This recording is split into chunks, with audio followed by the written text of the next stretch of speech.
Super TET परीक्षा की तैयारी सभी कर रहे हैं, लेकिन किस सब्जेक्ट से, किस टॉपिक से कितने क्वेश्चन आने हैं ये किसी को नहीं पता है। जी हाँ दोस्तों, सुपर टेट की बात जब से मुख्यमंत्री जी ने की है, सभी लोग तैयारी कर रहे हैं, सबके पास सिलेबस है, लेकिन किस सब्जेक्ट के किस टॉपिक से ज़्यादा क्वेश्चन पुटअप होने हैं, किस टॉपिक से क्वेश्चन कम पुटअप होना है, ये किसी को नहीं पता है। दोस्तों, इसी का सॉल्यूशन लेके मैं आप सभी के सामने हाजिर हूँ। 2019 की जो 69,000 शिक्षक भर्ती थी, उसके ओरिजिनल पेपर का मैंने एनालिसिस किया और हर सब्जेक्ट के किस टॉपिक से आयोग ने ज़्यादा क्वेश्चन पूछा है, किससे कम पूछा है और किस टॉपिक से पूछा ही नहीं है, ये सब लेके आप सभी के सामने हाजिर हूँ। आप देख सकते हैं मेरे पास 69,000 शिक्षक भर्ती में जो पेपर हुआ था उसका ओरिजिनल प्रिंट मेरे पास है।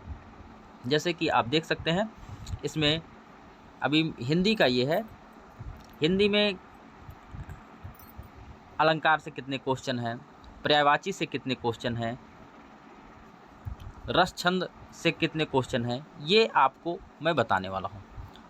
तो चलिए सीधे क्वेश्चन को शुरू करते हैं। दोस्तों, सबसे पहले बात करेंगे हिंदी की। हिंदी में कुल 20 प्रश्न पूछे गए थे। इसमें तत्सम और तद्भव से 2 प्रश्न थे, विलोम शब्द से 1 प्रश्न था, पर्यायवाची शब्द 1 प्रश्न, वाक्यांश के लिए 1 शब्द 1 प्रश्न, साहित्य यानी रचना और लेखक से 3 प्रश्न थे। यानी कि आपको ये ध्यान देना है कि रचना और लेखक को आपको ज़्यादा ध्यान दे के पढ़ना है। पत्रिका और संपादक से भी 2 प्रश्न था, इसको भी आपको ज़्यादा टाइम देना है। वाच्य से 1 प्रश्न था, कारक से 1 प्रश्न था। 8 ही कारक हैं दोस्तों, 8 कारक को अगर हम पढ़ लेंगे तो 1 क्वेश्चन हमारा फिक्स है। सर्वनाम से 1 क्वेश्चन था, संधि से 1 क्वेश्चन था।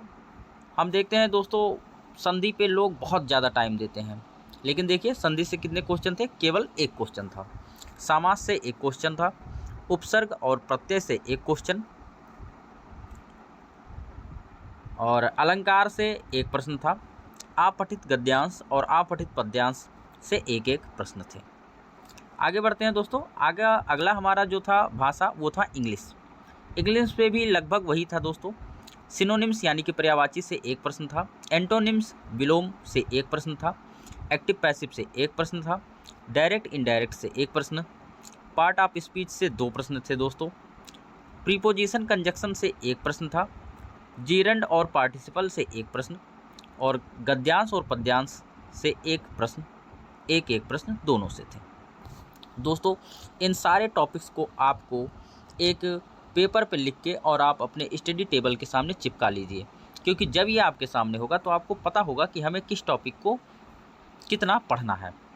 अगला जो भाषा था हमारा दोस्तों, संस्कृत था। इसमें कुल 10 प्रश्न आए थे। इसमें महेश्वर सूत्र से 1 प्रश्न आया था दोस्तों। और अगला था वर्णों का उच्चारण से 1 प्रश्न था, विभक्ति और कारक से 2 प्रश्न थे, धातु रूप से 1 प्रश्न था और शब्द रूप से 1 प्रश्न था, समास और प्रत्यय से 1-1 प्रश्न थे और इसमें जो अपठित गद्यांश थे उससे 2 प्रश्न थे। तो अगला जो हमारा सब्जेक्ट था वो था सामान्य ज्ञान और समसामयिकी, जिससे 30 प्रश्न आते हैं, आप सभी को पता होगा। इसमें दोस्तों राष्ट्रीय और अंतर्राष्ट्रीय करंट अफेयर से लगभग 17 प्रश्न थे। यानी कि करंट अफेयर ही महत्वपूर्ण भूमिका निभाने वाले हैं आपके इस यस्टेट परीक्षा में। सबसे ज़्यादा फोकस हमें देना है करंट अफेयर पे। राष्ट्रीय अंतर्राष्ट्रीय पुरस्कार और सम्मान से 3 प्रश्न थे, ये स्टैटिक का पोर्शन हो जाएगा दोस्तों। खेल कूद से भी 1 प्रश्न था, प्रसिद्ध पुस्तक से 1 प्रश्न थे, भारतीय स्वतंत्रता आंदोलन यानी कि हमारा जो मॉडर्न हिस्ट्री है उससे 2 प्रश्न थे, इम्पॉर्टेंट है। समाज सुधारक और स्थापनाएं 1 प्रश्न था, उसमें पूछा गया था सत्य शोधक समाज।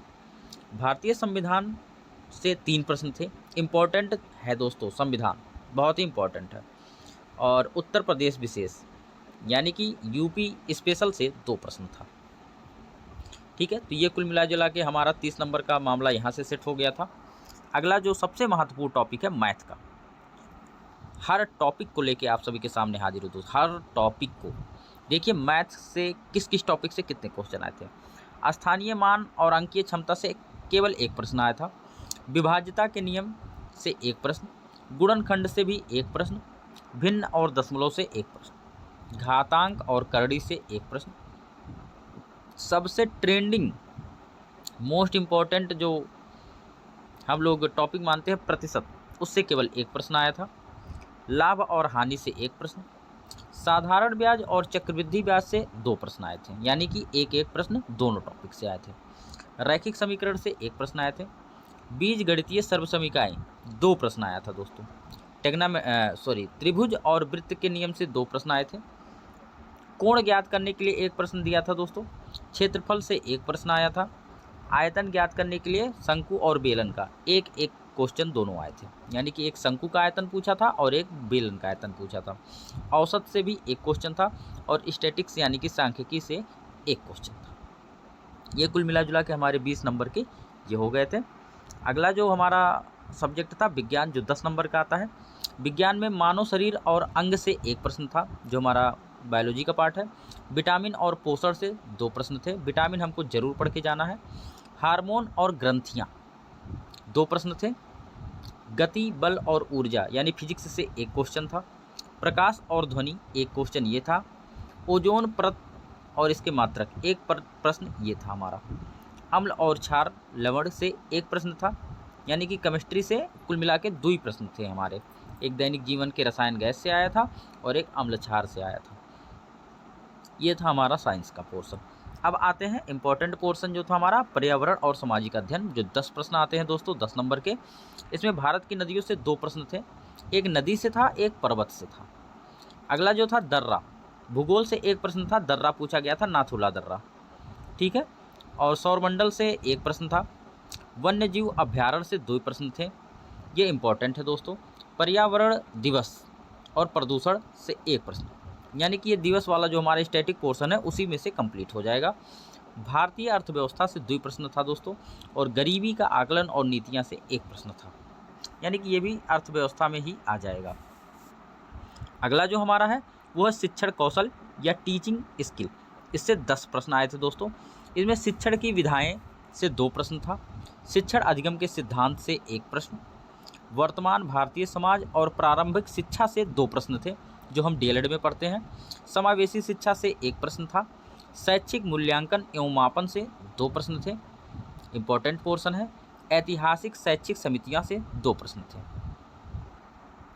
अगला जो हमारा है 10 नंबर का आता है बाल मनोविज्ञान दोस्तों। इसमें अधिगम सीखने के सिद्धांत से 4 प्रश्न थे, बहुत इंपॉर्टेंट है। सभी सिद्धांत को हमें बहुत ही ध्यान से पढ़ना है दोस्तों। सारे सिद्धांत का हमने अलग अलग वीडियो इस चैनल पे डाल के रखा हुआ है। हर टॉपिक से लगभग 40-40, 50-50 प्रश्न सभी सिद्धांत से मैंने करा दिए हैं, तो अगर आप इससे देखना चाहते हैं तो जाके चैनल पे देख सकते हैं। अगला टॉपिक था बाल विकास को प्रभावित करने वाले कारक, दो प्रश्न थे। वैयक्तिक विभिन्नता से एक प्रश्न था। विशेष आवश्यकता वाले बालक यानी कि दिव्यांग बच्चे, स्पेशल चाइल्ड, दो प्रश्न था। और सृजनात्मकता और उसका मापन से एक प्रश्न था। आगे है जीवन कौशल और प्रबंधन, इससे भी 10 क्वेश्चन पूछे जाते हैं दोस्तों। इसमें अभिप्रेरणा यानी मोटिवेशन से दो प्रश्न थे, दंड एवं पुरस्कार से दो प्रश्न, शिक्षक की भूमिका से 3 प्रश्न थे, बहुत ज़्यादा क्वेश्चन यहाँ से आया था। व्यावसायिक आचरण से एक प्रश्न और संवैधानिक और मानवीय मूल्य से दो प्रश्न। आगे बढ़ते हैं, अब आते हैं रीजनिंग में। रीजनिंग हमारा 5 नंबर का आता है, 5 क्वेश्चन आता है दोस्तों। कोडिंग डिकोडिंग से एक क्वेश्चन था, ब्लड रिलेशन से एक क्वेश्चन था, डायरेक्शन टेस्ट से एक प्रश्न था, एनोलॉजी से भी एक प्रश्न और सीरीज से एक प्रश्न। यानी कि आप देख सकते हैं दोस्तों, हमें बहुत ज़्यादा पढ़ने की, मतलब बहुत ज़्यादा जितना सिलेबस में दिया है इतना हमें नहीं पढ़ना है और इतना ना हम पढ़ पाएंगे, हमारे पास समय बहुत कम है दोस्तों। ये हमें देखना है कि कहाँ से क्वेश्चन ज़्यादा पूछा जाता है, वहाँ हमें बहुत ज़्यादा समय देना है, और जहाँ से क्वेश्चन कम पूछे जाते हैं वहाँ पे हमें अपेक्षाकृत कम समय देना है दोस्तों। देखिए, छोड़ के तो कुछ नहीं जाना है, लेकिन जिस क्वेश्चंस को आयोग ज़्यादा पसंद करता है उसे हमें अच्छे से पढ़ के जाना ही पड़ेगा। और हमारा लास्ट जो है वो है सूचना तकनीकी। ये 5 प्रश्न यहाँ से भी आते हैं दोस्तों। कंप्यूटर हार्डवेयर से एक प्रश्न था, आपको हार्डवेयर पढ़ के जाना है। इंटरनेट को पढ़ के जाना है, एक क्वेश्चन था। मेमोरी आपको पढ़ के जाना है, श्योर है एक प्रश्न वहाँ से आना ही आना है। फुल फॉर्म, जो शॉर्टकट्स होते हैं उनके फुल फॉर्म आपको एक प्रश्न जरूर मिलेगा। और डिजिटल शिक्षण सामग्री यानी कि TLM जैसे जितने भी चीज़ें हैं वहाँ से एक प्रश्न आने हैं। तो दोस्तों कुल मिला जुला के मैंने 150 जितने भी 150 नंबर थे, 150 प्रश्न थे, उनका सभी का मैंने एनालिसिस करा दिया है। आप सभी इसको अपने एक पेज पे लिख लीजिएगा और जिस सब्जेक्ट को आप पढ़ेंगे उस सब्जेक्ट को आप देख लीजिएगा किस टॉपिक से कितने क्वेश्चन आ रहे हैं, उसी हिसाब से आप अपने टाइम का बांट कर के अध्ययन कीजिएगा। बहुत बहुत धन्यवाद। अगर आपको वीडियो इन्फॉर्मेटिव लगी हो तो लाइक ज़रूर कीजिएगा, चैनल सब्सक्राइब ना किए हों तो सब्सक्राइब कीजिएगा।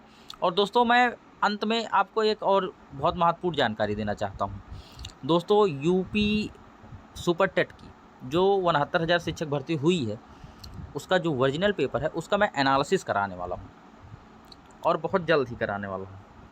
तो दोस्तों अगर आपको वो एनालिसिस देखना है तो चैनल को सब्सक्राइब ज़रूर कीजिएगा और कमेंट में ज़रूर लिखिएगा कि हाँ मुझे एनालिसिस चाहिए। तो चलिए वीडियो को समाप्त करते हैं। बहुत बहुत धन्यवाद।